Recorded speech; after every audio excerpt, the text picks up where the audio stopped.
कुंज बिहारी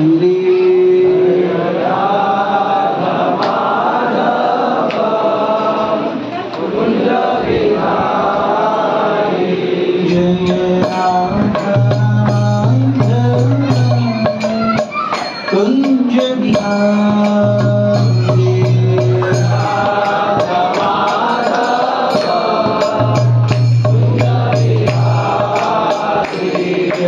गोपी जन वल्लभारी धारी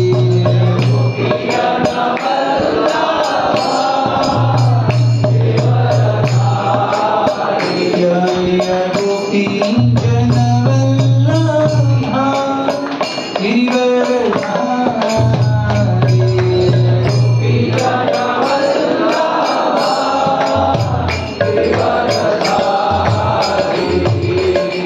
यशोदानंदन जन जन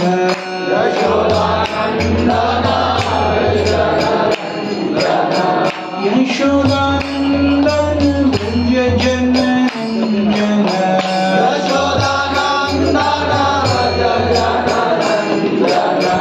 यमुना तीरा वनचारी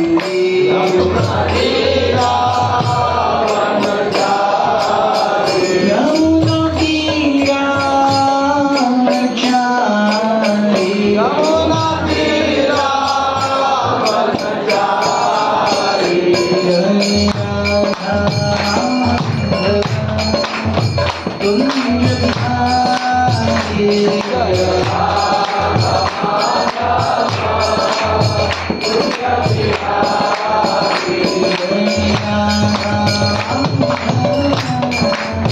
कुंज बिहारी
श्री हरिनाम संकीर्तन की जय।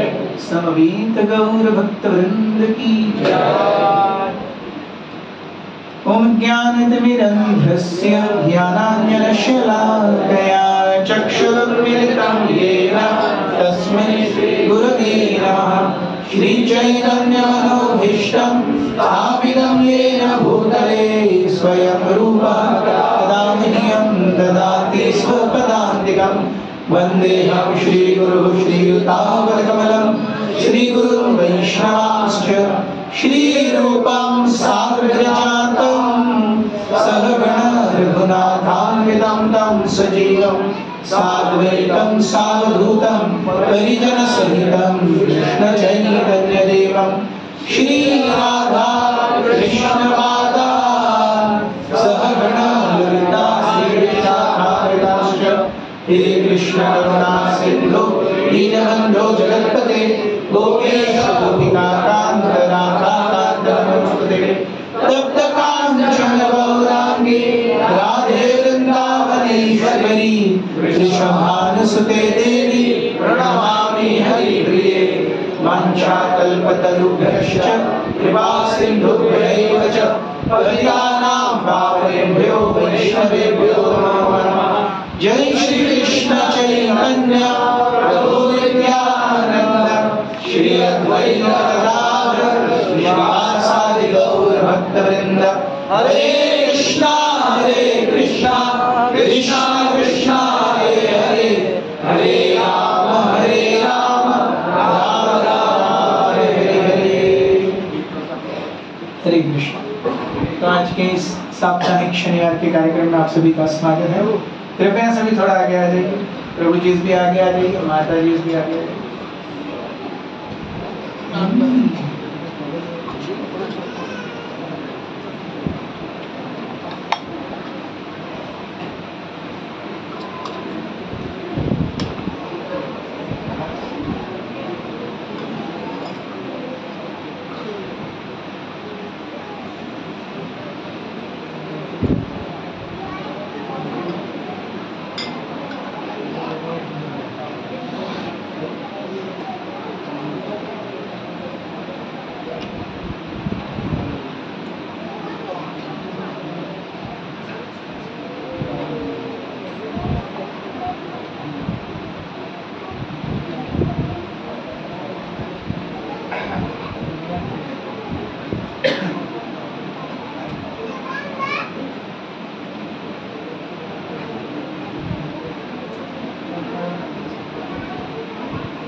पिछली बार हमने चर्चा की श्रीमद् भागवत के चतुर्थ स्कंद के 24वें अध्याय पर। हमने देखा किस प्रकार से शास्त्रों में हमें कई गीताओं के बारे में जानकारी मिलती है। भगवत गीता, रौद्र गीता, अहिल गीता, उद्धव गीता, तो कई सारी गीता हैं। और हम जो अब चर्चा कर रहे हैं वो रुद्र गीता के ऊपर है। रुद्र गीता श्रीमद् भागवत का चतुर्थ स्कंद है। जब राजा प्राचीनी बरही के पुत्र प्रचेताओं को राजा प्राचीनी बरही कहते हैं कि आप जा करके जंगलों में तपस्या कीजिए, तपस्या करके भगवान विष्णु को प्रसन्न कीजिए और भगवान विष्णु को प्रसन्न करके आप वापस आकर राज्य कीजिए, उनसे आशीर्वाद प्राप्त करिए। तो प्रचेता जाते हैं और जाते ही जंगल में बहुत बड़े तालाब के किनारे आते हैं और तालाब के किनारे वो खड़े होकर के विचार कर रहे हैं कि क्या ये अच्छी जगह है भगवान विष्णु का ध्यान करने के लिए। और तभी वो देखते हैं शिव जी के रूप को उस तालाब से बाहर आते हुए। सो प्राचीनी बर्हिषः पुत्राः शतद्रुत्या दशा भवन तुल्यानाम आवृता सर्वे धर्म सनातः प्रचेतसा। राजा प्राचीनी बरही ने शतद्रुति के गर्भ से 10 बच्चों को जन्म दिया। ये सभी समान रूप से धार्मिकता से संपन्न थे और वह सभी प्रचेताओं के नाम से जाने जाते थे।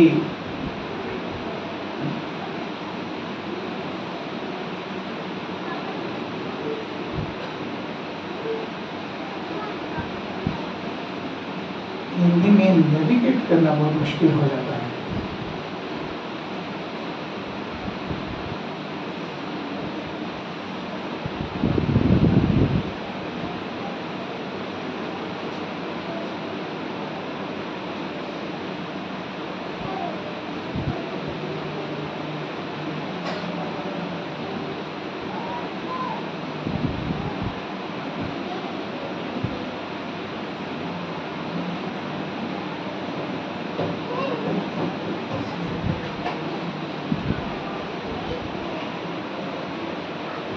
So King Prachini Bari begot 10 children in the womb of Shatadruti. All of them were equally endowed with religiosity and all of them were known as Prachetas.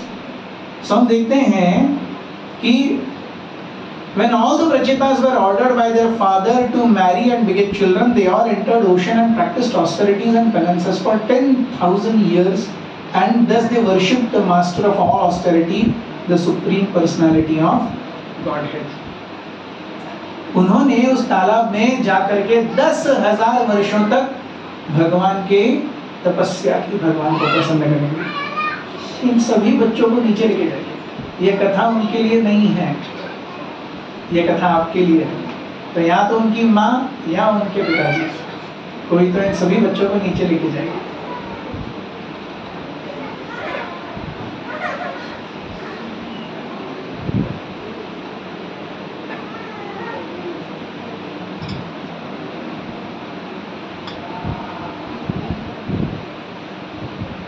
So when all the sons of Prachini Barhi left home to execute austerities, they met Lord Shiva, who out of great mercy instructed them about the absolute truth.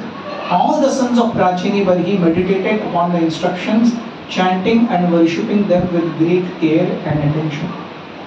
So प्रचेताओं ने भगवान शिव जी के द्वारा निर्देशों को जो प्राप्त किया, उनके ऊपर उन्हें बहुत सोच विचार किया, मनन किया और उन्हें अपने जीवन में लागू किया।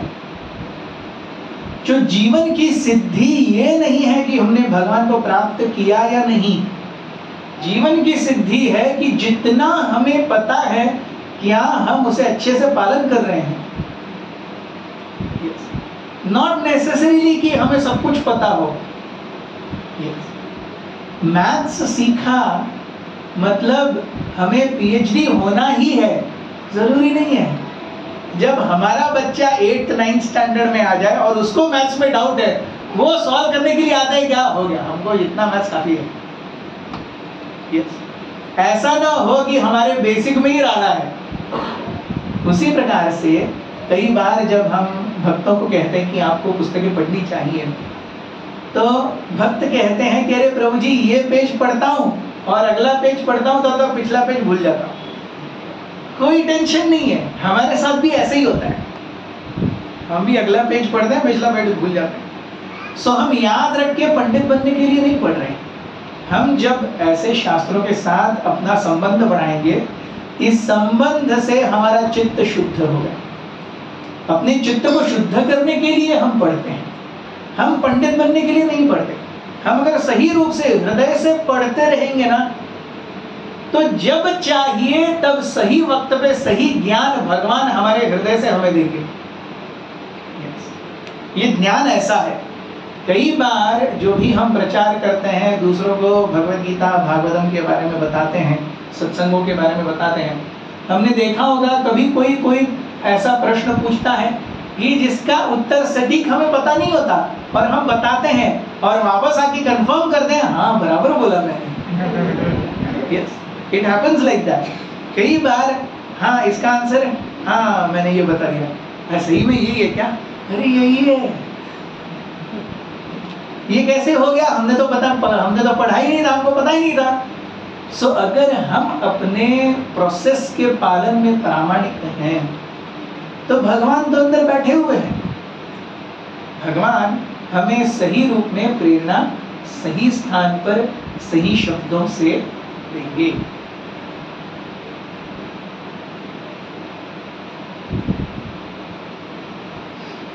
जब ये प्रचेतागण अपने गंतव्य पर गए, Lord Shiva, the most powerful demigod, second only to Lord Vishnu, is self-sufficient. Although he has nothing to aspire for in the material world, for the benefit of those in the material world, he is always busily engaged everywhere and is accompanied by his dangerous energies like Goddess Kali and Goddess Durga. भगवान शिव कैसे हैं? भगवान सारे वैष्णवों में सबसे महान हैं।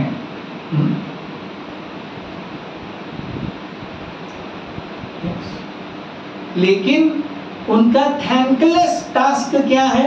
उनका थैंकलेस टास्क है कि तमोगुण का अधिपत्य करना, और जितनी तमोगुणी शक्तियां हैं उन्हें अपने अधीन रखना।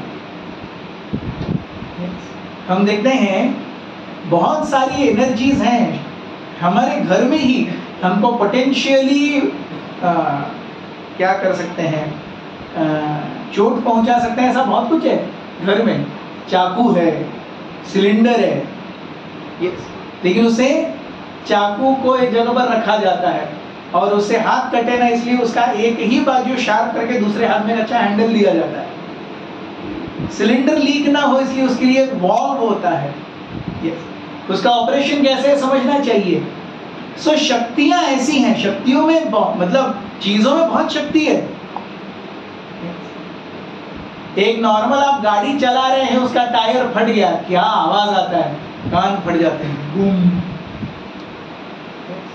हम सभी कितने, हमारी मम्मी, हमारी दादी से लेकर, शायद दादी नहीं लेकिन मम्मी से लेकर के सबने सिलेंडर इस्तेमाल किया। एक सिलेंडर में क्या शक्ति होती है, एक सिलेंडर फट गया तो सिलेंडर छोड़ दीजिए, एक अगर प्रेशर कुकर फट गया तो प्रेशर कुकर से क्या ब्लास्ट होता है।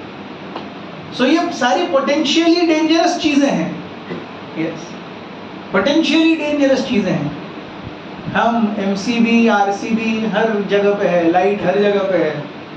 ये छोटे, इसमें तो जानलेवा करंट नहीं आएगा, लेकिन आप अगर एमसीबी, आरसी में, एमसीबी में खास करके जाएंगे, जानलेवा करंट होता है। यस, लेकिन अभी वो ट्रिप आता है तो कहीं भी शॉर्ट सर्किट हो गया, इमीडिएटली ट्रिप हो जाए। सो कहने का तात्पर्य है, शरीर को चोट पहुंचाने या क्षति पहुंचाने लायक बहुत सारी शक्तियां घर में ही हैं। तो अगर इतनी सारी शक्तियां घर में हैं तो फिर पूरे ब्रह्मांड में कितनी नेगेटिव एनर्जीज हैं, और उन नेगेटिव एनर्जीज को जब तक हम संजोग करके नहीं रखेंगे, ये तो उपद्रव मचाएंगे। तो इसलिए भगवान शिव का ये थैंकलेस टास्क है कि जितनी ये सारी उन्मत्त नेगेटिव शक्तियां हैं उनको वो अपने अधीन रखते हैं, लेकिन हृदय से वो वैष्णव है। जैसे हम देखते हैं कि एक जेल में, जेल का जो अधिकारी होता है, जेलर, उसको कैदियों से कोई पर्सनली दुश्मनी नहीं है, लेकिन उसका ये कार्य है कि जेल से कोई भागे नहीं कैदी देखना, ये उसकी जिम्मेदारी है। हालांकि उसकी पर्सनली कोई दुश्मनी नहीं है किसी कैदी से, वो किसी के माँ बाप को तक नहीं जानता, किसने क्या किया है कई बार वो भी नहीं जानता। यस, क्योंकि कैदी तो अंदर 3, 4, 5, 6 साल 10 साल रहते हैं, जेलर तो हर 2 साल 2.5 साल में चेंज होता रहता है। तो एक कैदी अपने जेल में कितने सारे जेलर्स को देखता है। तो कई बार जेलर्स को ये कैदी क्यों आया, कब से रह रहा है, उसका काम है इन कैदियों को ठीक से रखना, अंदर उनको कोई क्षति न पहुंचे ये देखना, लेकिन उनको बाहर भी भागने मत न देना, है कि नहीं। सो अगर जेलर सोचिए, बोले अरे आप सब मेरे साथ बहुत अच्छे रहे, क्यों, चलो मैं खोल देता हूँ, भाग जाओ, तब तो गड़बड़ हो जाएगी। जेलर अगर ऐसा करे गड़बड़ हो जाएगी, तो जेलर ऐसा नहीं कर सकता।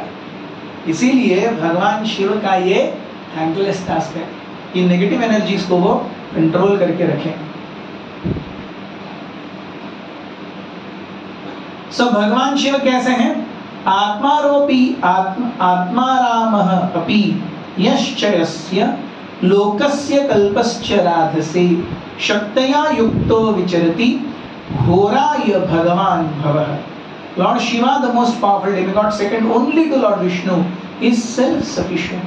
Although he has nothing to aspire in this material world, for the benefit of those in the material world, he is always busily engaged everywhere and is accompanied by his dangerous energies. उनको इस भौतिक जगत से कोई सरोकार नहीं है, लेकिन क्योंकि इस भौतिक जगत के पिता के रूप में है कि दुर्गा जो है वो माता है इस जगत की, और शिव जी जो है वो पिता है। कर्पूर गौरम करुणावतारम संसार सारम भुजगेन्द्रहारं सदा वसंतं हृदयारविंदे भवम Bhavani सहितम Namami. So Bhavam Bhavani, they are like mother and father. So माँ पिताजी अपने बच्चों के प्रति कभी अहित नहीं सोचेंगे, लेकिन अगर बच्चे गड़बड़ी करेंगे तो माँ पिताजी दो चपत लगाने से भी पीछे नहीं हटेंगे। ये दोनों भी माँ पिताजी का कर्तव्य है। केवल बच्चे हैं इसलिए उनको अरे रे रे रे रे करके रखना, तब तो वो बच्चे सर पर चढ़ जाए। तो बच्चे हैं, निश्चित रूप से उनका लालन पालन करना भी है, लेकिन उनको डिसिप्लिन भी देना है। ये भी माँ पिता का कर्तव्य है। केवल कौतुक करना नहीं है, डिसिप्लिन देना है। ये अगर माँ बाप नहीं करेंगे तो कौन करेगा? यस। सो कर्पूर गौरम करुणावतारम, संसार सार। क्यों संसार सार? सारे 14 भुवनों की माँ गौरी है। सारे 14 भुवनों के जो पिता हैं शिव हैं। सो हम देखते हैं इस प्रकार से जब प्रचेतागण अपने पिता के आदेश से आगे गए, व्हाट डू दे सी? वो शिव जी को देखते हैं और शिव जी को देखते ही the great personality Maitreya continued, my dear Vidura, because of their pious nature, all the sons of Prachini were very seriously accepted the words of their father with heart and soul, and with these words on their heads they went towards the west to execute father's order.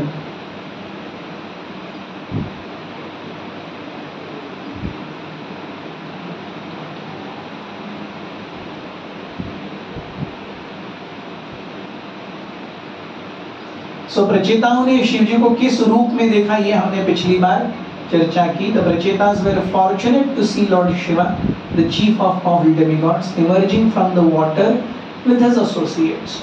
His bodily luster was just like molten gold. His throat was bluish. He had 3 eyes which looked very mercifully upon his devotees. He was accompanied by many musicians who were glorifying him. As soon as the Prachetas saw Lord Shiva, they immediately offered their obeisances in great amazement and fell down at the lotus feet of the Lord.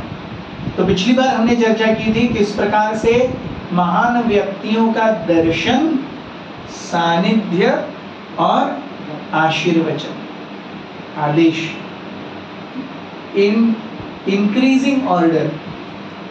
महान व्यक्तियों का दर्शन बहुत दुर्लभ है, सानिध्य उससे ज्यादा दुर्लभ है, और उनसे आशीर्वचन प्राप्त करना सबसे ज्यादा दुर्लभ है। क्योंकि प्रचेतागण भगवान विष्णु की सेवा या पूजा करने के लिए जा रहे हैं।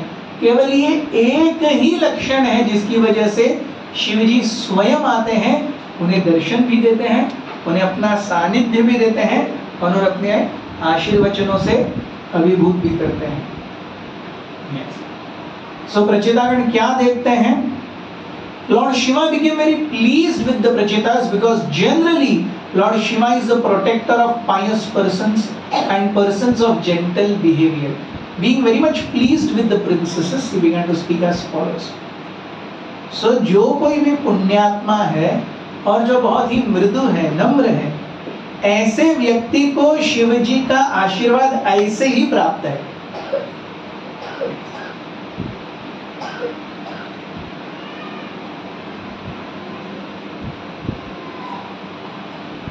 तो शिवजी देखिए इतने आशुतोष हैं, अगर हम अपने हृदय से सीधे हैं, शिव जी की कृपा अनायास ही हम पर है।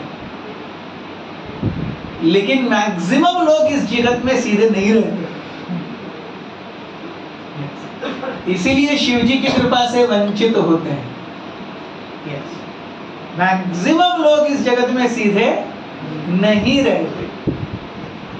एक्चुअली भक्ति बहुत सीधी है, क्योंकि हम बहुत टेढ़े हैं इसलिए हमें भक्ति बहुत टेढ़ी लगती है। भक्ति बहुत सिंपल है, केवल भगवान के नाम का जप कीजिए, किसी की निंदा मत कीजिए। लेकिन ये 2 चीजें करने के लिए ही इतना मुश्किल हो जाता है। भगवान का नाम लेना तो मुश्किल है, किसी की निंदा न करना ये उससे ज्यादा मुश्किल है। मनुष्य आदी हो गया है दूसरों की खामियों को देखने के लिए। हम किसी के गुण बहुत कम देखते हैं, अवगुण भर भर के देखते हैं। तुरंत ही अवगुण सामने आता है, अरे ये तो ऐसा, ये तो ऐसी है। गुण हम कभी नहीं देखेंगे, अवगुण अपने आप आ जाएंगे आंखों में। तो इसलिए शिव जी की कृपा बहुत मुश्किल हो जाती है। जो लोग बहुत सीधे हैं उनके लिए शिव जी की कृपा अत्यंत ही सीधी है।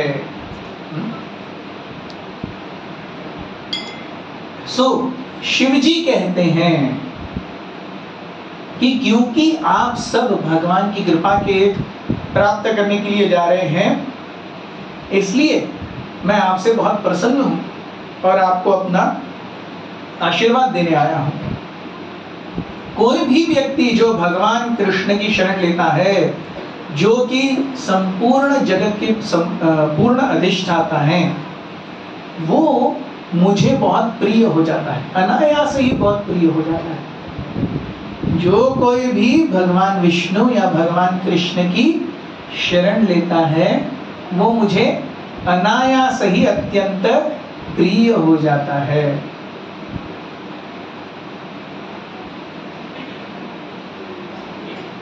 तो मैत्रेय मुनि कहते हैं कि अगर कोई 100 वर्षों तक अपने सारे कर्तव्यों का निर्वहन करता है तो वह ब्रह्मा बनने के लिए क्वालिफाइड है, पात्र है। 100 वर्षों तक नहीं, जन्मों तक। 100 वर्षों का एक जन्म भी मान लिया जाए, 80 साल का एक जन्म मान लिया जाए, तो 100 वर्ष कितने वर्ष हो गए? 8000 वर्ष। 80 साल का एक जन्म, ऐसे 100 जन्म, तो 8000 वर्षों तक अगर कोई अपने सारे कर्तव्यों का पालन करता है तो वो ब्रह्मा बनने का पात्र है, ब्रह्मा जी का पद प्राप्त करने के लिए योग्य है। इससे योग्य व्यक्ति शिव जी की कृपा प्राप्त करता है, और उससे ज्यादा योग्य व्यक्ति भगवान विष्णु या कृष्ण की कृपा प्राप्त करता है। तो सोचिए दिल्ली कितनी दूर है। हम यहाँ बैठे बैठे अपने कर्तव्य का पालन नहीं कर रहे। यस, और हम 100 जन्मों की बात कर रहे हैं।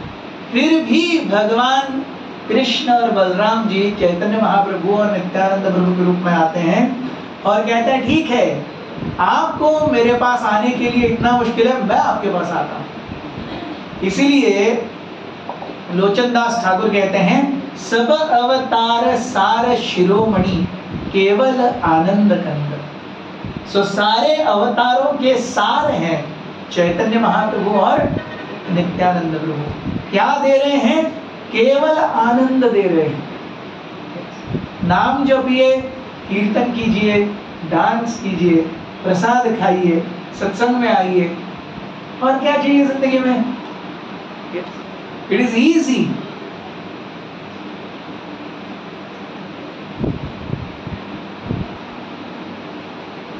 सो you are all devotees of the lord. ये कौन कह रहे हैं? भगवान शिव कह रहे हैं प्रचेताओं से।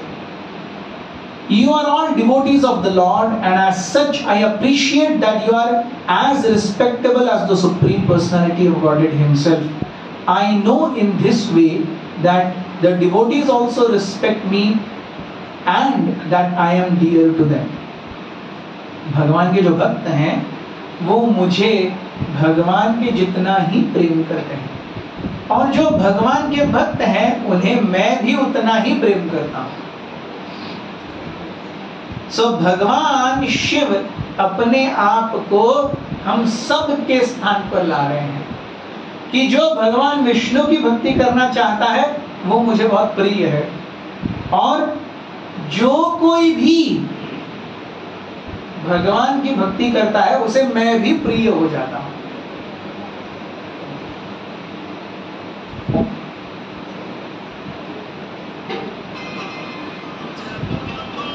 So now I shall chant one mantra which is not only transcendental, pure and auspicious, but is the best prayer for anyone who is aspiring to attain the ultimate goal of life. When I chant this mantra, please hear it carefully and attentively. इसका बताएं. Now I shall chant one mantra which is not only transcendental, pure and auspicious, but is the best prayer for anyone who is aspiring to attain the ultimate goal of life.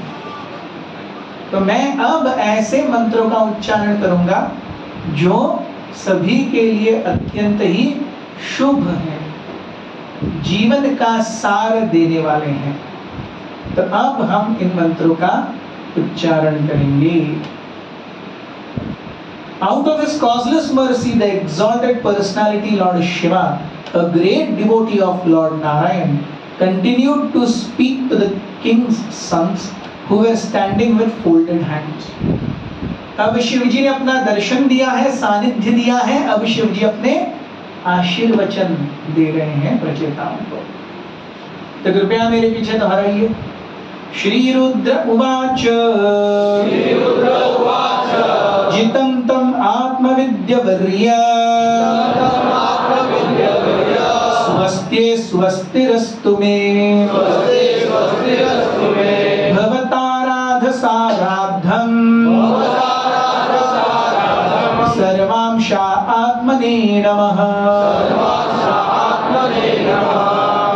Lord Shiva addressed the Supreme Personality of Godhead with following prayers. अब शिव जी भगवान की प्रार्थना कर रहे हैं और ये प्रार्थना कौन सुन रहे हैं? प्रचेतागण सुन रहे हैं. Lord Shiva addressed the Supreme Personality of Godhead with following prayer.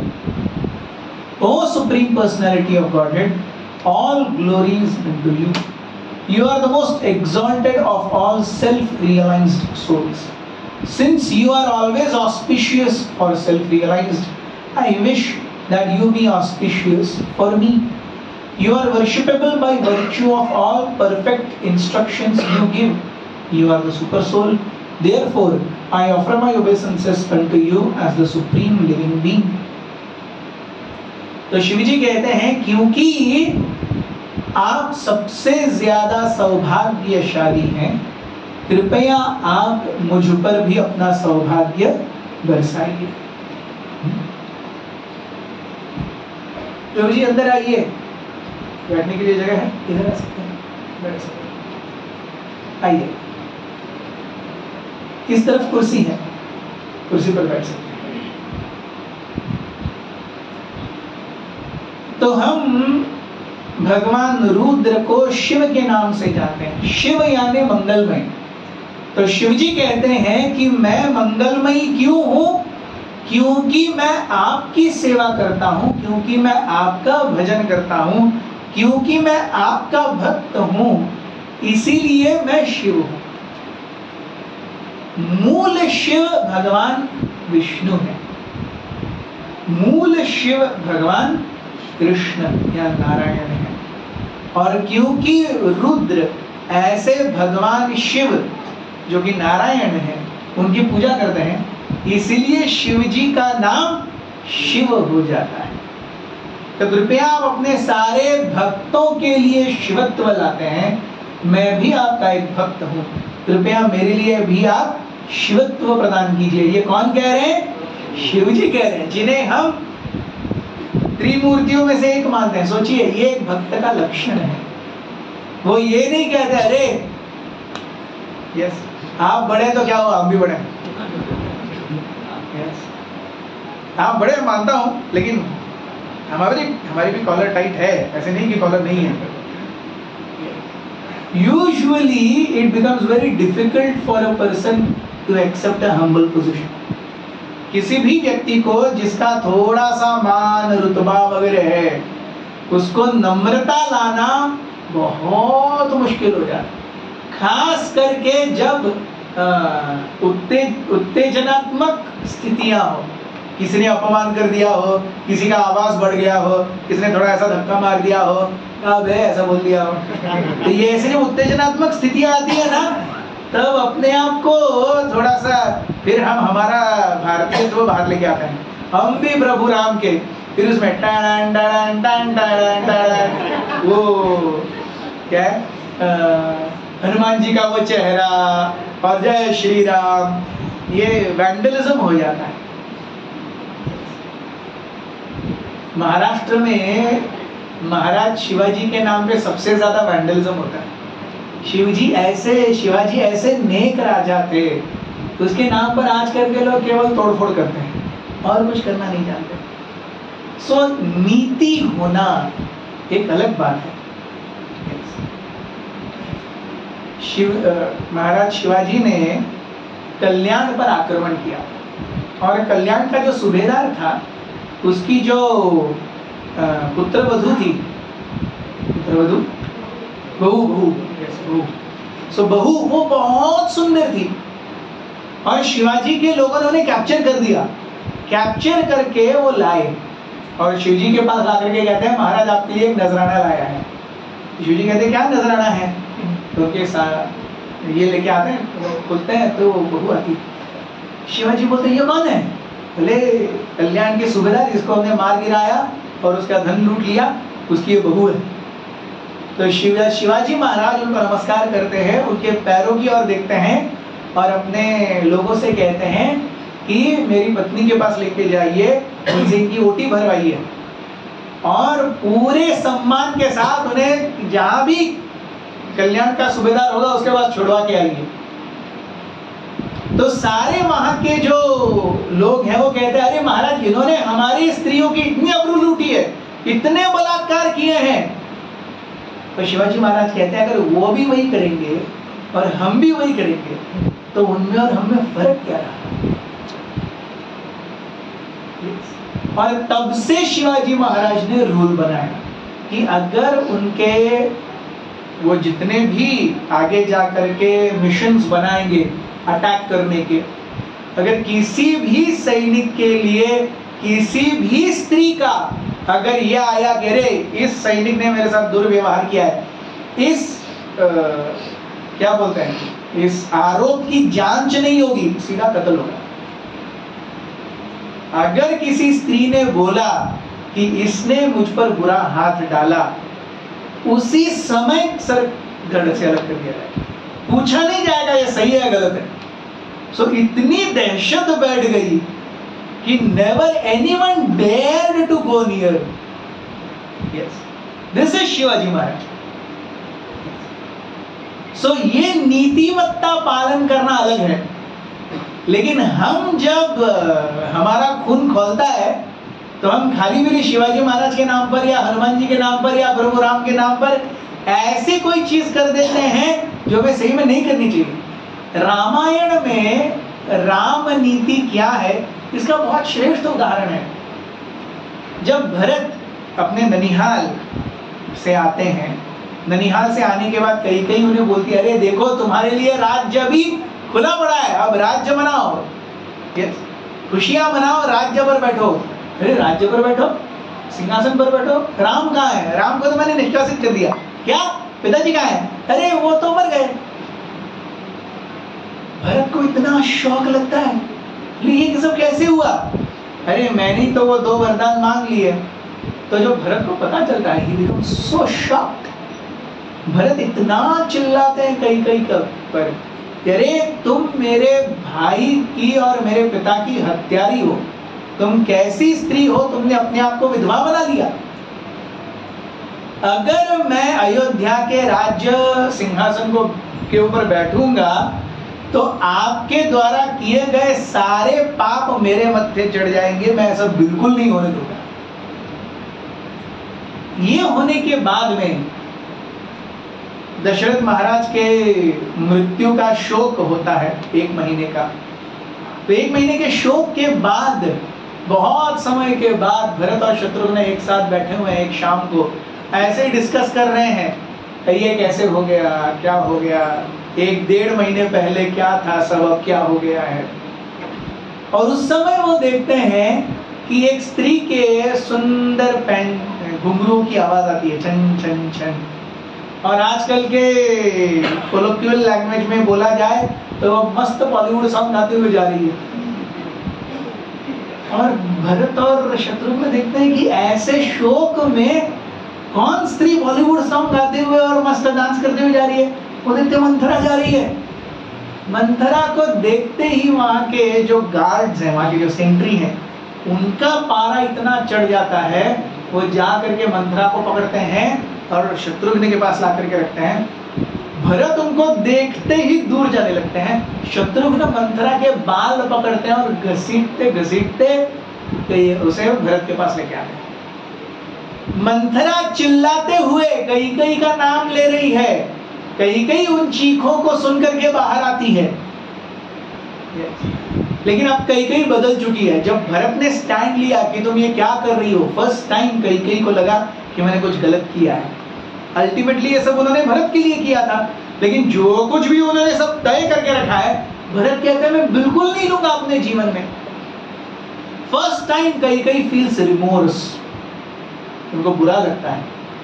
और तब शत्रुघ्न भरत से कहते हैं भैया आप आज्ञा दीजिए, मैं अभी मंथरा का गला या सर धड़ से अलग कर दूंगा। तो उस पर रोते रोते भरत कहते हैं कि अगर मंथरा का सर धड़ से अलग करने के बाद मैं अगर कॉन्फिडेंट होता कि प्रभु राम मुझसे बात करेंगे, तो मैं मंथरा क्या क्या मैं कैकेयी का भी सर धड़ से अलग कर देता। ये भरत कहते हैं। लेकिन मैं जानता हूं प्रभु राम कैसे हैं।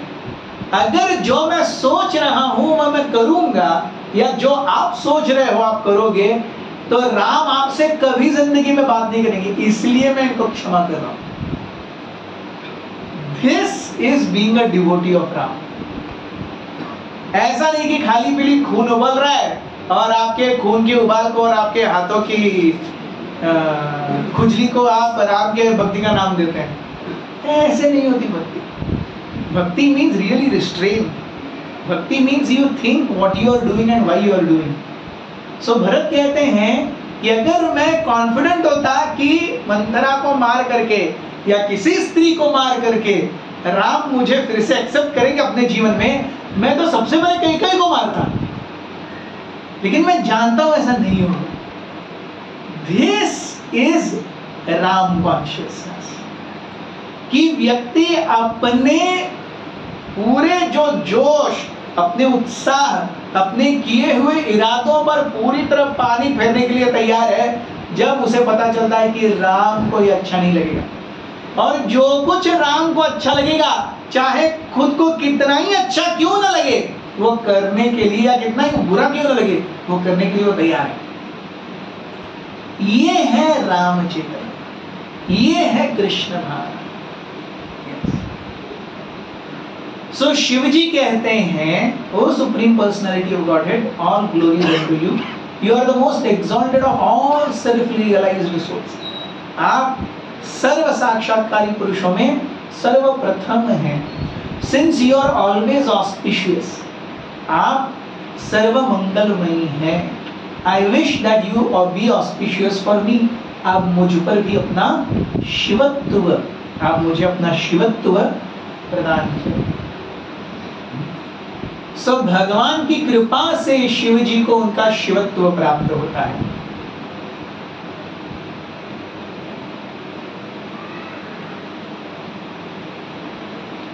सो फिर भगवान शिव कहते हैं, अगली प्रार्थना कृपया मेरे पीछे दोहराइए।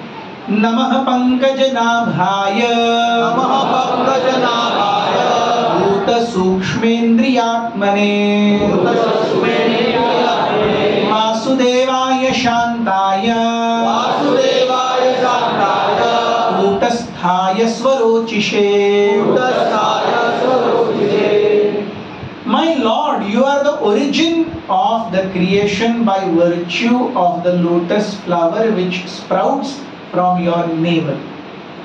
हमने इस पर चर्चा की थी ना पिछले बार। नमः पंकज नाभाय, भगवान की नाभि से जो उपज है वो सुंदर कमल है। और हमने कहा था कि आप कभी अपने नाभि में हाथ घुमा करके देखिए और फिर सूंघ करके देखिए, चक्कर न आए तो बताइए। यस, ये हमारी नाभि की गंध है और भगवान की नाभि से पद्म गंध है। और लोग अपने आप को भगवान कहते हैं। क्या सुंदर देखिए, भगवान का एक नाम केशव है। केशव अर्थात उनके सुंदर घुंघराले बाल हैं, जिनकी ऐसी लटाएं एकदम उनके कानों तक आती हैं, कानों तक घुंघराले बाल एकदम घने घने। और ये कब है? जब वो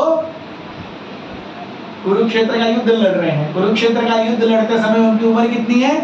125 साल की उम्र है उनकी। उस समय उनके घुंघराले बाल हैं। हम 40 साल की उम्र से डाबर केश काला यूज करते हैं और अपने आप को केशव मानते हैं।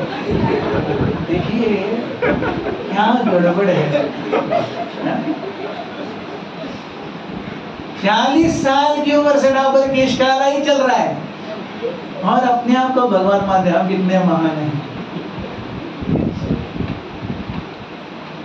नमः पंकज नाभाय भूत सूक्ष्म इंद्रिय आत्मने। हमारे स्थूल इंद्रिय है, इन इंद्रियों के अंदर हमारे सूक्ष्म इंद्रिय हैं। सो ये स्थूल इंद्रिय, दिस इज लाइक हार्डवेयर। सूक्ष्म इंद्रिय इज लाइक सॉफ्टवेयर। यस, हमने पिछली बार इसके ऊपर चर्चा की थी कि हर अंधे व्यक्ति की आंखें नहीं है, ऐसा नहीं है। कई लोगों की आंखें होती हैं, लेकिन या तो कंप्लीट अंधे होते हैं या फिर मेरी तरह पार्शियली अंधे होते हैं कि जो 2 आंखें एक्स्ट्रा लगानी पड़ती हैं। अब अगर मैं ऐसे कर दूं तो मुझे पता नहीं चलेगा, आपके सिर्फ केवल सर ही दिख रहे हैं और काला काला दिख रहा है। अब मैं ऐसे करूंगा तो हाँ भाई लोग बैठे हुए हैं। सो मैं भी पार्शियली अंधा ही हूं। यस, सो आंख तो है, लेकिन आंखों के अंदर का जो सॉफ्टवेयर है, जो काम करना चाहिए, वो बुढ़ा हो गया है। सो सूक्ष्म इंद्रिय, हम देखते हैं बच्चे हर जगह खेलते हैं, फैलते हैं, गिरते हैं, पड़ते हैं, खरोच आती है, बिंदास रहते हैं। आप 30-40 साल के बाद ऐसा करो नहीं। 4 स्टेप उतरने के लिए भी हम 1 2 3 4, वो 6 साल का बच्चा ऐसे बूम करेगा, 6 स्टेप नीचे उतर जाएगा। सो ये है सूक्ष्म इंद्रिय। उसे पता है कुछ नहीं होगा, हमको भी पता है कुछ नहीं होगा, लेकिन हम लोग करते नहीं है। कुछ नहीं होने वाला होता है, कुछ पता नहीं, लेकिन हम डर के मारे बहुत कुछ नहीं करते जो हम सही में कर सकते हैं। तो ये सूक्ष्म इंद्रिय है। अच्छा, एक व्यक्ति को पैरालिसिस हो गया, एकदम से कैसे हो गया? अरे हाथ तो उधर ही है, हिल क्यों नहीं रहा? तो जो सॉफ्टवेयर है वो भगवान ने बंद कर दिया। सूक्ष्म इंद्रिय कल तक तो चल रहा था, फिर रहा था, हाथ पैर सब हिल रहे थे, आज ऐसा मुंह लटका हुआ है, हाथ हिल नहीं रहा, पैर हिल नहीं रहा। इंद्रिय है, उसका जो सूक्ष्म है ना, वो नहीं काम कर रहा। सो शरीर का होना ये अलग बात है, और शरीर के अंदर की क्षमताओं का होना ये अलग बात है। यस, शरीर अलग बात है, उसके अंदर की क्षमता ये बहुत दूसरी बात है। सो भूत सूक्ष्म इंद्रियात्मने वासुदेवाय शांताय। भगवान देखिए शांत, शांताकारं भुजगशयनं पद्मनाभं सुरेशं विश्वाधारं गगनसदृशं मेघवर्णं शुभांगं लक्ष्मीकान्तं कमलनयनं योगिभिर्ध्यानगम्यं वन्दे विष्णुभवभयहरणं सर्वलोकैकनाथ। सर्वलोक एक नाथ, सारे लोगों के कई नाथ नहीं है, सर्वलोक एक नाथ। कौन है वो? शांत आकारम, ही इज ऑलवेज पीसफुल।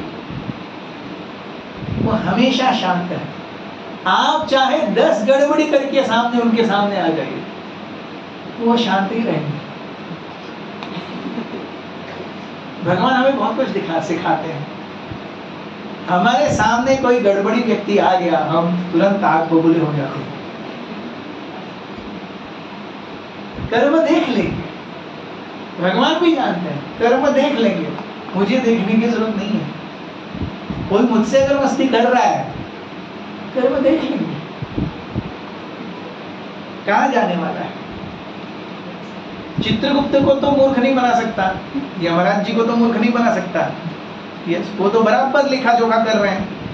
सो जितना लिखा, सोचिए चित्रगुप्त कितना क्लिप्स में काम करते हैं, हर एक जीव के हर एक कर्म का हर एक हिसाब रख रहे हैं। अरे क्या पोटेंसी हो उस आदमी में, सोचिए चित्रगुप्त, और सब कुछ गुप्त रहता है, किसी को कुछ पता नहीं चलता क्या हो रहा है। एकदम हम अपने आप को एक दिन उबलते हुए कढ़ाई में, जैसे हम चिकन फ्राई कर रहे हैं ना, उस दिन हम भी चिकन बनेंगे। तो जो भी चिकन खा रहे हैं ना, यस, हमको चिकन ज़ैकुटी, चिकन 65, यस, लेग पीस तोड़ने में मजा आता है ना, ये सब हमारे साथ होने वाला है। अब भागवतम पढ़िए, ये एक एक चीज हमारे साथ होगी। हमारा लेग पीस तोड़ा जाएगा और लोग हमारा लेग पीस तोड़ करके खाएंगे, पर हम देखेंगे नरक में हमें यातना देह मिलता है। यातना देह का अर्थ क्या है? यातना देह अर्थात समझ लीजिए मुझे अभी सुई चुभी, तो इस सुई चुभने पर मुझे जितना दर्द होता है अभी, इससे 10,000 गुना ज्यादा दर्द होगा, लेकिन मृत्यु नहीं होगी। यह है यातना देह। यातना देह क्या है? अभी जो मुझे दर्द हो रहा है एक स्टिमुलस से, समझ लो सुई चुभने से या फिर बिच्छू काटने से, बिच्छू काटने से जो दर्द होता है, नरक में भी बिच्छू है, वो काटेंगे, जो यहां बिच्छू काटने का दंश का जो दर्द है उससे 10,000 गुना ज्यादा दर्द होगा, लेकिन शरीर नहीं छोड़ेगा व्यक्ति। ऐसे यातना देहों के सामने जा रहे हैं हम। अगर हम बाबा ब्लैक शिप कर रहे हैं और बाबा ब्लैक शिप करते करते शिप को खा रहे हैं, हम सब करते हैं ना, दया नहीं है ना, केवल जिह्वा के लिए खाते हैं। जो भी नॉनवेज खा रहा है केवल टेस्ट के लिए खा रहा है और कुछ नहीं है। There is no other value, और कोई तुक ही नहीं है नॉनवेज खाने में। कोई नहीं बोल सकता मेरे को अरे चिकन नहीं खाऊंगा तो प्रोटीन कैसे आएगा। आप डाइटरी चार्ट्स देखिए, पालक में चिकन से ज्यादा प्रोटीन है, दाल में चिकन से ज्यादा प्रोटीन है। इतनी सारी चीजें हैं जिनमें नॉनवेज से ज्यादा प्रोटीन है। ये सब दिखावे की बात है, केवल चबाने में अच्छा लगता है और टेस्ट में बहुत बढ़िया लगता है। सिंपल सी चीज है। हम शाक खाते हैं ना, मेथी, पालक, सेबू, ये सब शाक खाते हैं ना। शाक कैसे बनाते हैं? इतना सा तेल, उसके अंदर एक मिर्ची सीधी काट करके, इतने से राई के दाने डाल दिया, ऊपर से थोड़ा सा नारियल, बस ढक दिया, शाक बन गया। कुछ करने की जरूरत ही नहीं है। ऐसे आप एक बार चिकन बना के देखो, इतना सा तेल डालो, उसमें एक कट के हरी मिर्ची और उसमें डाल दो और बस ढक करके रख दो और खाओ। नहीं, उसमें आपको 5 तरीके के मसाले, फिर काजू की पेस्ट और टमाटर का पेस्ट, मैंने खाया नहीं है कभी, लेकिन मैं देख करके बता सकता हूँ। आप भी आए रोजी, आपको बहुत एक्सपीरियंस है, आप तो तोड़ के आए हैं। मैं पूरे जीवन भर शाकाहारी रहा हूँ, लेकिन मैंने देखा है लोग कैसे खाते हैं। Yes, it is not at all simple, it is not at all simple. Yes, शाक खाना कितना सिंपल है, आलू खाना कितना सिंपल है। यही चीज आलू बनाइए मस्त लगेगा, यही चीज से आप गोश्त बनाइए आप नहीं खा पाएंगे। सो उस गोश्त में टेस्ट लाने के लिए आपको 10 प्रकार के मसाले, 10 प्रकार की और चीजें मिक्स करनी पड़ेंगी, ऐड करनी पड़ेंगी। It's complex. जीवन सादगी में, सीधे रहने में, और इससे बड़ा जीवन दया दिखाने में है। हमको अगर कोई ब्लेड से कट करता है, या हम ही खुद को ब्लेड से कट कर लेते हैं कभी, यस, इतना उछलते हैं, यस, कभी ब्लेड से कट गया और खून आ गया और फिटकरी लगाइए, यस, ऐसा जलेगा एकदम मस्त। तो सोचिए किसी बकरे का या मुर्गी का गला लेकर काट रहे हैं, ना उसे दर्द होगा। क्यों? क्योंकि मेरी जिह्वा को आनंद आ रहा है, इसलिए कोई काट रहा है। क्या दयाहीन भावना है। सो इसीलिए वासुदेवाय शांताय, जीवन में शांति बहुत जरूरी है। अगर हम शांति से रहेंगे, शांति से दूसरों को जीने देंगे, हमारे जीवन भी अगले जीवन में शांत होंगे। अगर हम क्रूरता से जिएंगे, हमारे अगले जीवन कैसे शांत होंगे? अगर हम इस जीवन में चिकन खा रहे हैं, अगले जीवन में हम वही जितने चिकन को हमने खाया है उतनी बार हमें चिकन बनना पड़ेगा, और उतनी बार कोई हमारा गला काटेगा और हमको बना करके खाएगा। पूरी लाइफ में अब तक कितने चिकन खाए हैं याद है? उतनी बार मुर्गी बनेंगे सब। सोचिए किस प्रकार का फ्यूचर हम अपने लिए क्रिएट कर रहे हैं। ये शास्त्र है जी, ये शास्त्र है।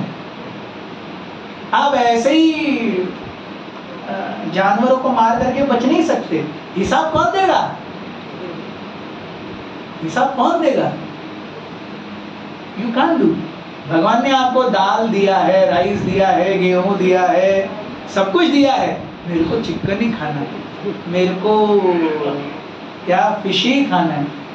तो जहां पर तड़प है ना, तड़पता है ना जीव, फिश तड़पता है, हर कोई तड़पता है। तो जीव जाते समय हर कोई तड़पता है। आप कहेंगे अरे ये तो चीज लागू प्लांट्स को भी होती है, पौधों को भी होती है, हम उनको भी मार के खाते हैं। पौधों में सेंट्रल नर्वस सिस्टम नहीं है। हमें जो दर्द की अनुभूति होती है ना, वो नर्वस सिस्टम के कारण होती है। ये तो पहली चीज है। और दूसरी चीज है जीवो जीवस्य जीवनम, एक जीव ही दूसरे जीव का आहार है। इसमें कोई भी ये नहीं है। हमें एक जीव को जीने के लिए दूसरे जीव को खाना ही पड़ेगा। लेकिन कैसे खाएं, किसको खाएं? जहां मिनिमम क्षति पहुंचे। भगवान ने पौधों को ऐसे बनाया है कि आप उन्हें एक लकड़हारा उसी पेड़ की छाया के नीचे रह करके उसी पेड़ को तोड़ता है। यस, जब लकड़हारा लकड़ी तोड़ रहा है, उसी पेड़ के नीचे खड़ा होकर के उसी पेड़ को तोड़ रहा है वो।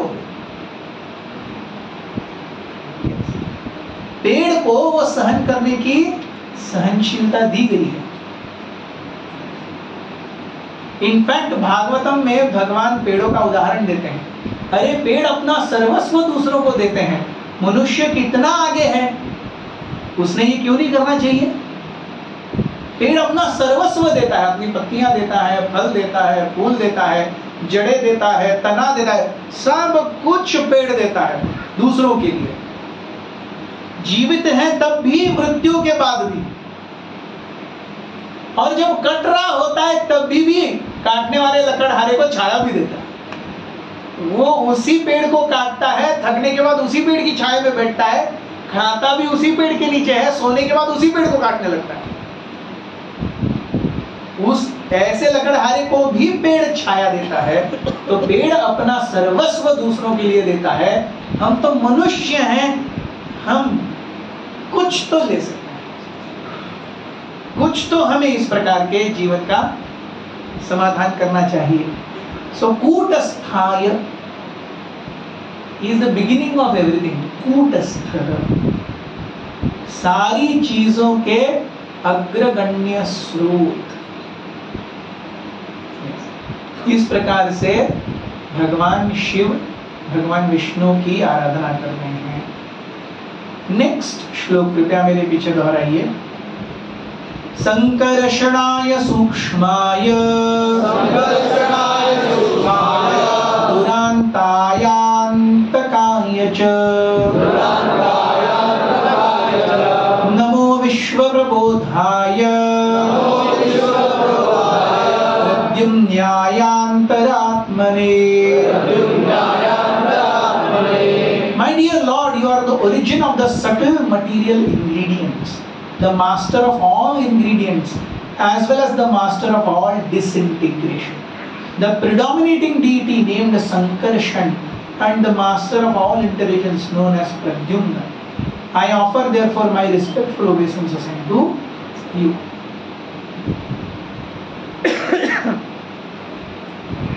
तो भगवान के जो प्रथम विस्तार हैं वो 4 विष्णु रूप हैं, संकर्षण, प्रद्युम्न, वासुदेव और अनिरुद्ध। इन्हें चतुर्व्यूह कहा जाता है। तो ये जो भगवान के प्रथम 4 विस्तार हैं, संकर्षण, अनिरुद्ध, वासुदेव और प्रद्युम्न, इनसे हर आत्मा के जो 4 कवच हैं या 4 कवरिंग्स है वो आते हैं। हमारे कितने देह हैं? 2 देह हैं, बाह्य स्थूल देह, तो उसके अंदर सूक्ष्म देह और फिर उसके अंदर हम आत्मा। ये स्थूल देह है, इसके अंदर सूक्ष्म देह है। सूक्ष्म देह मन, बुद्धि और अहंकार से बना हुआ है। तो स्थूल देह जो मैटर है, जो पदार्थ है, उसके स्वामी संकर्षण है। So the master of all integration, disintegration. So सारे एक साथ आने डिसइंटीग्रेशन। हमारा भी इंटीग्रेशन और डिसइंटीग्रेशन होता है ना शरीर का। हम माँ के गर्भ में आने से पहले कहाँ थे? आत्मा के रूप में थे। सो माँ के गर्भ में गए, वहां पे माँ के अंड और पिता के वीर्य के इंटीग्रेशन से हमारा शरीर बना। वो शरीर माँ के गर्भ में 9 महीने तक बड़ा हुआ, फिर माँ के गर्भ से बाहर आए, अब जी रहे हैं। जब मृत्यु हो जाएगी तो यह पंचमहाभूत डिसइंटीग्रेट होके अल्टीमेट पंचमहाभूत में मिल जाएंगे। तो इंटीग्रेशन, डिसइंटीग्रेशन, ये किसका होता है? शरीर का होता है, स्थूल शरीर का, जो हम एक दूसरे को देख रहे हैं। तो इसके स्वामी, इस पदार्थ के स्वामी कौन है? भगवान संकर्षण। फिर इसके बाद बुद्धि के स्वामी प्रद्युम्न।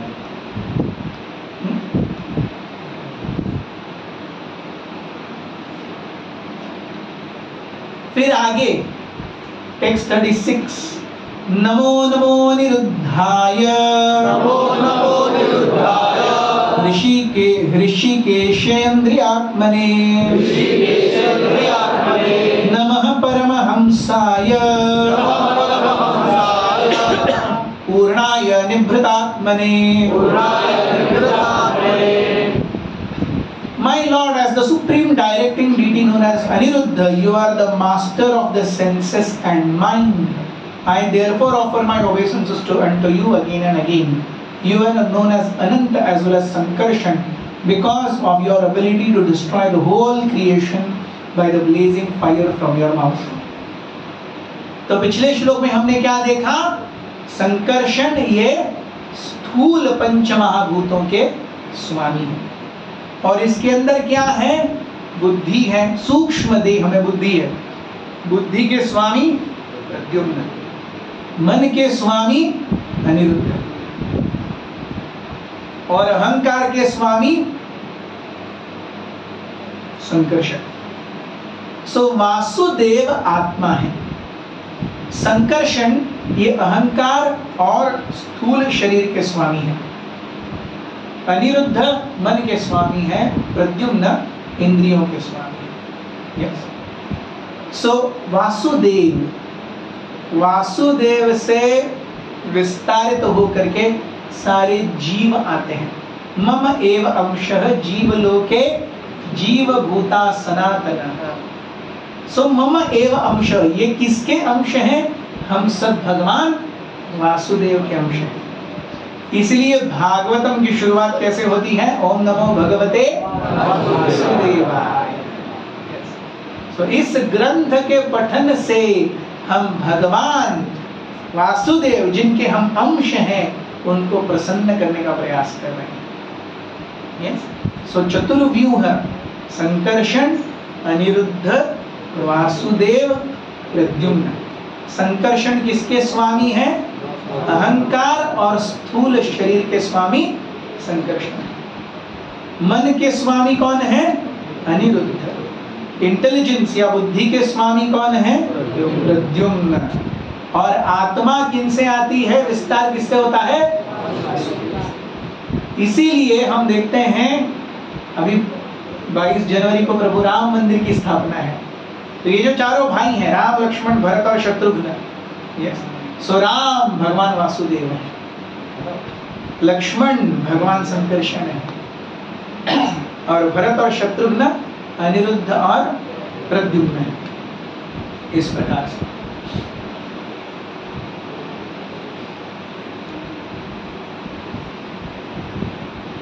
टेक्स्ट 37, स्वर्ग अपवर्ग द्वाराय नित्यं शुचिषदे नमः। नित्यं शुचिषदे नमः। नमो हिरण्यवीर्याय चतुर्होत्राय तन्तवे। O my Lord, O Aniruddha, you are the authority by which the doors of the higher planetary systems and liberation are open. You are always within the pure heart of living entity. Therefore, I offer my obeisances unto you. You are the possessor of semen which is like gold, and thus, in the form of fire, you help Vedic sacrifices, beginning with Chaturhotra. I therefore offer my obeisances. So, जो कोई जीव भगवान को प्रसन्न करके अपने भोग चाहता है,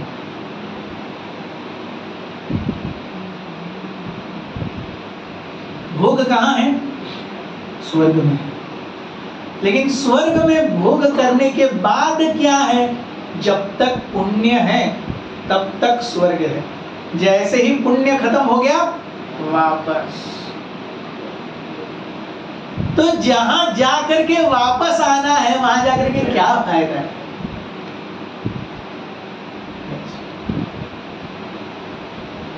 भगवत धाम जाएंगे, वहां से वापस नहीं आना है, भक्तों के संग रहना है। लेकिन हर एक जीव अपने इस जगत के निवास स्थान और परिवार में इतना ज्यादा आसक्त है। प्रभुपाद जी ने जब 1962 में अन्य ग्रहों का सुगम प्रवास, इतर लोगों की सुगम, अन्य लोगों की सुगम यात्रा, easy journey to other planets पुस्तक लिखी, उसका वितरण कर रहे थे। तो उस समय क्योंकि कोल्ड वॉर अपनी परम चरम सीमा पर था, यूएसएसआर, रशिया और अमेरिका दोनों ही सारी तंत्रज्ञान की होड़ में लगे हुए थे। सो प्रभुपाद कहते हैं, अरे 1957 या 67 में कहीं पे, तो 1957 में पहला यान रशिया ने बनाया। 1961-62 में पहली जीव को अंतरिक्ष में, एक कुतिया थी, उसका नाम था लाइका, उसको रशियंस ने भेजा अंतरिक्ष में। इसके बाद पहले व्यक्ति आकाश में जाने वाले यूरी गागारिन, वो भी रशियन हो गए।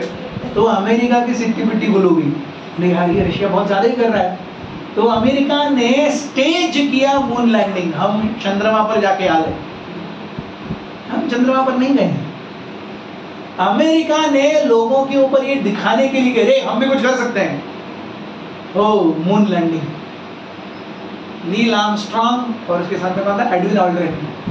यस, हम गए, ज़ूम ज़ूम, नहीं हम मून पर नहीं गए। आप में से कईयों को शौक लगा होगा सुन के। यस, हम आपको फैंटा पिलाते हैं, जोर का झटका धीरे से लगे। सोचिए 1967 में अपोलो 11 ने नील आर्मस्ट्रॉन्ग और एल्ड्रिन को चंद्रमा पर भेजा, 1967। उसके बाद तंत्र ज्ञान कहां से कहां पहुंच गया? अब तक दूसरे दो कोई लोग क्यों नहीं गए चंद्रमा पे? सोचने की बात है ना। अगर अमेरिका ने इतनी प्रगति कर ली कि 1967 में आदमी को भेज दिया, तो अब तक दूसरे आदमी मिले ही नहीं क्या? रॉकेट एक ही बना क्या वो?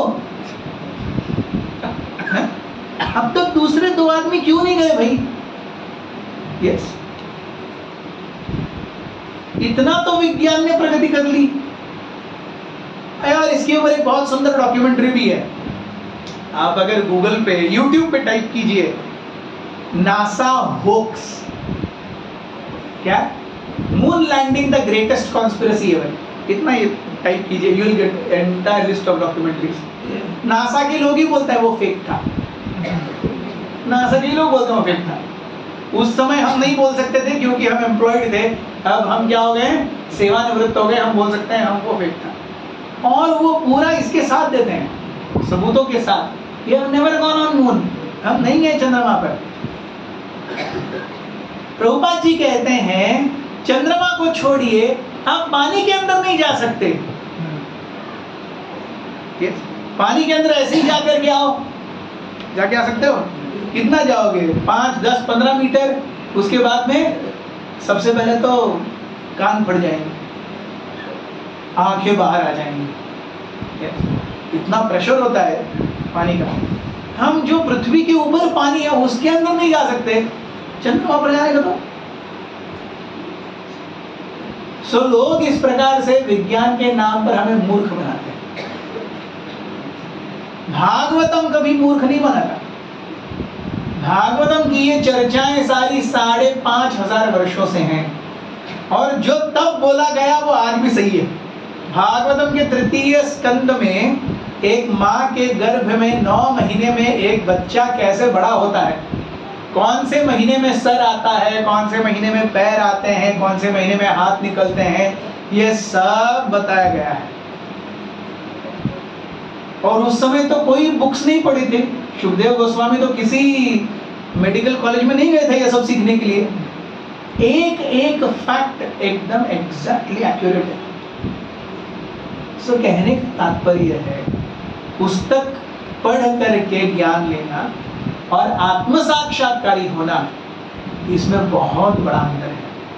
भगवत भक्ति हमें आत्म साक्षात्कारी बनाती है, और प्रचेता गण यही आत्म साक्षात्कार के लिए जा रहे हैं। शिवजी उनसे बहुत प्रसन्न है, और अनायास ही शिवजी उन्हें ये श्लोकों से भगवान की स्तुति कैसे करनी है ये समझा रहे हैं। तो आगे की श्रृंखला में हम आगे बढ़ाएंगे। आप सभी हमारे साथ रहेंगे, आशा करते हैं। बहुत बहुत धन्यवाद। कल सुबह